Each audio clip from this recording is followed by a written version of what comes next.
Hello everyone, welcome to सीखने का सफ़र। तो आज हम कुछ नया स्टार्ट करने वाले हैं। बेसिकली आज हम स्टार्ट करने वाले हैं ऑपरेटिंग सिस्टम की रिवीजन। तो हर दिन हम डेली कुछ कुछ टॉपिक्स रिवाइज करेंगे ऑपरेटिंग सिस्टम के, और एक दिन हम पूरे ऑपरेटिंग सिस्टम की रिवीजन कंप्लीट कर चुके होंगे। ठीक है, तो शुरू करते हैं।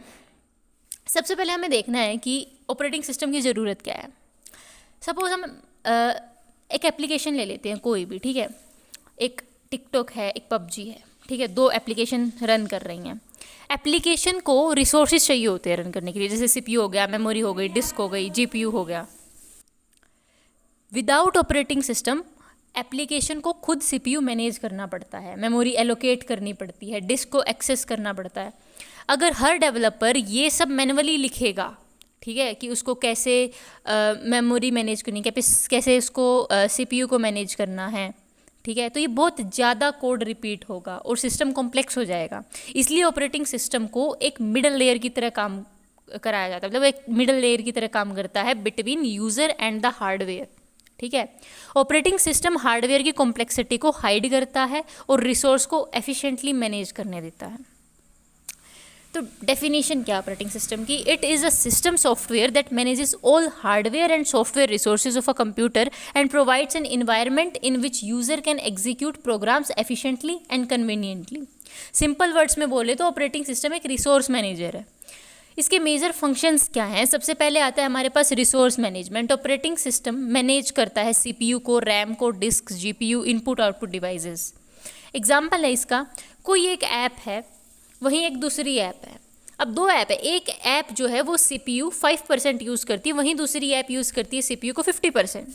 ठीक है, एक ऐप यूज़ करती है मेमोरी 10%, दूसरी यूज़ करती है 50%। वहीं जो हमारी पहली ऐप है वो यूज़ करती है जीपीयू 12%, दूसरी यूज़ करती है 80%। तो ऑपरेटिंग सिस्टम डिसाइड करता है कि किस एप्लीकेशन को कितना रिसोर्स देना है। तो ये रिसोर्स मैनेजमेंट का काम हो गया यहाँ पे ऑपरेटिंग सिस्टम का, कि किसको कितना दिया। सेकेंड चीज़ होती है interface between user and hardware. User directly hardware से इंटरेक्ट नहीं करता, यूज़र एप्लीकेशन से इंटरेक्ट करता है। एप्लीकेशन और हार्डवेयर के बीच में जो चीज़ काम करती है वो होता है ऑपरेटिंग सिस्टम। बेसिकली एक ब्रिज का काम करता है। ठीक है, थर्ड चीज़ आती है हमारे पास memory management. Operating system memory allocate और डी एलोकेट करता है। जैसे प्रोग्रामिंग लैंग्वेज जैसे C++ में मेलॉक और न्यू मेमोरी एलोकेशन के लिए यूज़ होते हैं, लेकिन एक्चुअल मेमोरी मैनेजमेंट को ऑपरेटिंग सिस्टम सपोर्ट करता है।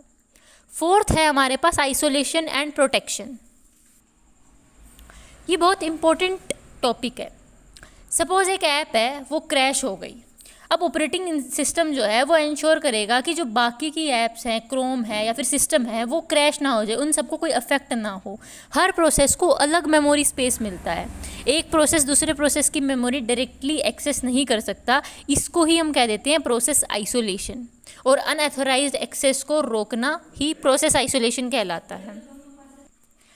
और प्रोटेक्शन की बात करें तो इसकी वजह से सिक्योरिटी मेंटेन होती है। ठीक है, तो हमने चार चीज़ें पढ़ी, चार फंक्शंस पढ़े ऑपरेटिंग सिस्टम के। क्या क्या थे? Resource management, second interface between user and hardware, third memory management, और फोर्थ है आइसोलेशन एंड प्रोटेक्शन।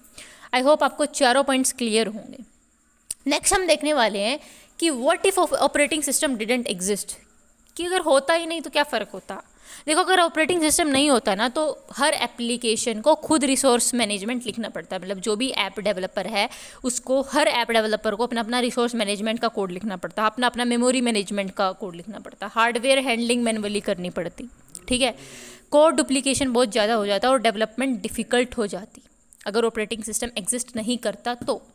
ठीक है, एक प्रिंसिपल होता है DRY, ड्राई प्रिंसिपल भी बोलते हैं इसको, जिसकी फुल फॉर्म होती है डू नॉट रिपीट योरसेल्फ, यानी कि सेम कोड को बार बार लिखना अवॉइड करना चाहिए। ऑपरेटिंग सिस्टम इस प्रिंसिपल को फॉलो करता है ना। अगर ऑपरेटिंग सिस्टम ना हो तो मैंने बताया कि अभी हर एप्लीकेशन डेवलपर को सेम रिसोर्स मैनेजमेंट कोड लिखना पड़ता है ना, लिखना पड़ेगा अगर नहीं होगा तो उससे क्या होगा, सेम कोड बार बार रिपीट होगा। मान लो कि एक ऐप है, कोई भी एक ऐप है, मान लो एक सबवे सफ़र वाली ऐप है, ठीक है, उसने अपना कोड लिखा रिसोर्स मैनेजमेंट के लिए। वहीं दूसरी ऐप आई टेम्पल रन, उसने अपना कोड लिखा रिसोर्स मैनेजमेंट के लिए। दोनों ने रिसोर्स मैनेजमेंट के लिए कोड लिया तो वो रिपीट हो गया ना। अब ऑपरेटिंग सिस्टम है तो वो सबके लिए हैंडल कर रहा है, तो वो उसको नहीं करना पड़ता, वो रिपीटिशन हो जाता। अगर ऑपरेटिंग सिस्टम नहीं होता तो रिपीटेशन हो जाता, बट ऑपरेटिंग सिस्टम है तो वो रिपीट नहीं हो रहा है, ठीक है।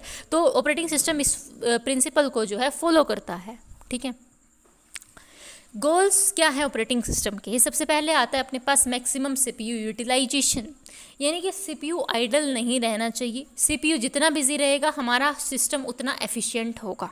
सेकंड है हमारे पास नो प्रोसेस स्टार्वेशन, किसी प्रोसेस को इंडेफिनेटली वेट नहीं करना, हर प्रोसेस को इवेंचुअली सीपीयू मिलना चाहिए। Third is priority based execution, यानी कि जो हाई प्रायोरिटी प्रोसेस होगी उसको पहले एग्जीक्यूट कराया जा सकता है। एग्जांपल इसका, जैसे कोई इमरजेंसी प्रोसेस जिसका अभी होना ज़रूरी है तो उसको हम पहले रन करा सकते हैं as compare to the normal process, ठीक है। तो 3 हमने क्या पढ़े goals? Maximum CPU utilisation, no process starvation and priority based execution. Types of operating system की बात करें तो सबसे पहले आता है हमारे पास सिंगल प्रोसेस ऑपरेटिंग सिस्टम। इसमें एक टाइम पर सिर्फ एक प्रोसेस एग्जीक्यूट हो सकता है। You can just guess it by the name single process operating system, you know, कि सिंगल प्रोसेस एक टाइम पर सिर्फ एक प्रोसेस एग्जीक्यूट होता है। इसका एग्जांपल है एमएस डोस। इसकी कैरेक्टरिस्टिक्स क्या होती है कि सिंगल टास्क, सिंगल प्रोसेस, एक प्रोसेस खत्म होने के बाद ही नेक्स्ट प्रोसेस स्टार्ट होता है, उससे पहले नहीं होता। इसका फ़ायदा तो ये कि बहुत सिंपल है, पर इसका नुकसान ये है कि सीपीयू यूटिलाइजेशन बहुत लो हो जाता है, कि जब एक टाइम पर सिर्फ एक ही प्रोसेस हो सकता है और जब तक वो ख़त्म नहीं होगा तब तक दूसरा नहीं स्टार्ट हो सकता, है ना।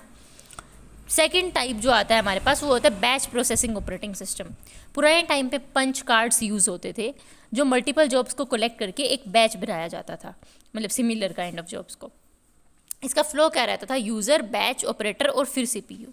सीपीयू जॉब्स को एक के बाद एक एग्जीक्यूट करता था, ठीक है। मान लो हमारे पास जॉब 1, जॉब 2, जॉब 3 है, तो इसके फीचर्स क्या थे कि सिमिलर जॉब्स को एक ग्रुप किया गया, ठीक है। यूज़र का डायरेक्ट इंटरेक्शन नहीं होता, थ्रूपुट इम्प्रूव होती है। डिसएडवांटेज क्या था कि लॉन्ग वेटिंग टाइम है, no immediate response, priority handling बहुत वीक होती है इसके अंदर। थर्ड टाइप आता है हमारे पास multi programming operating system. It is very important. Single CPU होता है इसके अंदर। मल्टी प्रोग्रामिंग से आपको पता चल रहा होगा कि इसके अंदर मल्टीपल जॉब्स मेमोरी में लोडेड रहती हैं, ठीक है। मान लो मैंने 4 जॉब्स मेमोरी में डाल दी। जॉब 1 मैंने पहले स्टार्ट करी तो पर उसके पास इनपुट आउटपुट ऑपरेशन के लिए मतलब आ गया, तो उसके लिए वो वेट कर रही है। तो सीपीयू आइडल नहीं रहेगा, वो क्या करेगा, जो ऑपरेटिंग सिस्टम जो है जॉब 2 को एग्जीक्यूट करा देगा। यहाँ पे किसका काम आया? ऑपरेटिंग सिस्टम का। उसने क्या किया, जॉब 1 इनपुट आउटपुट ऑपरेशन के लिए वेट कर रही है तो जॉब 2 को स्टार्ट कर दिया, एग्जीक्यूट कर दिया। इससे क्या हुआ, हमारा सीपीयू यूटिलाइजेशन इंक्रीज हो गया। मेन आइडिया क्या है? CPU should never remain idle. इसका एग्जाम्पल कहाँ कहाँ है टाइप, इस टाइप का मल्टी प्रोग्रामिंग ऑपरेटिंग सिस्टम का, विंडोज़, लिनक्स, यूनिक्स, ठीक है।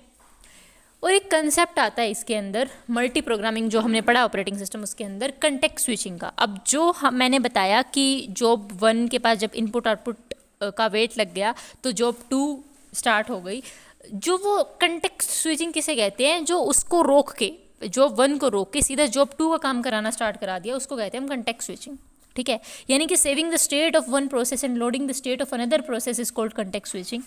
जैसे currently CPU currently P1 execute कर रहा था, अचानक से P1 को इनपुट आउटपुट वेट लग गया, तो ऑपरेटिंग सिस्टम क्या करेगा, P1 की इन्फॉर्मेशन को सेव कर लेगा और P2 की इन्फॉर्मेशन लोड करेगा। सीपीयू P2 को एग्जीक्यूट करेगा, लेटर जब P1 रेडी होगा तो ऑपरेटिंग सिस्टम उसका सेव्ड स्टेट रिस्टोर कर देगा। तो process state information generally include क्या करता है? अब आगे आते हैं process state.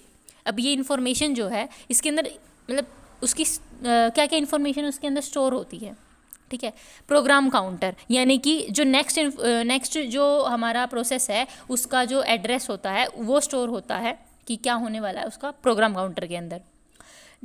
Registers, stack pointer, CPU state, ये इन्फॉर्मेशन जो है पीसीबी यानी कि प्रोसेस कंट्रोल ब्लॉक में स्टोर होती है। Process control block is like identity card of a process, ठीक है, जिसके अंदर उसके बारे में सब कुछ स्टोर होता है।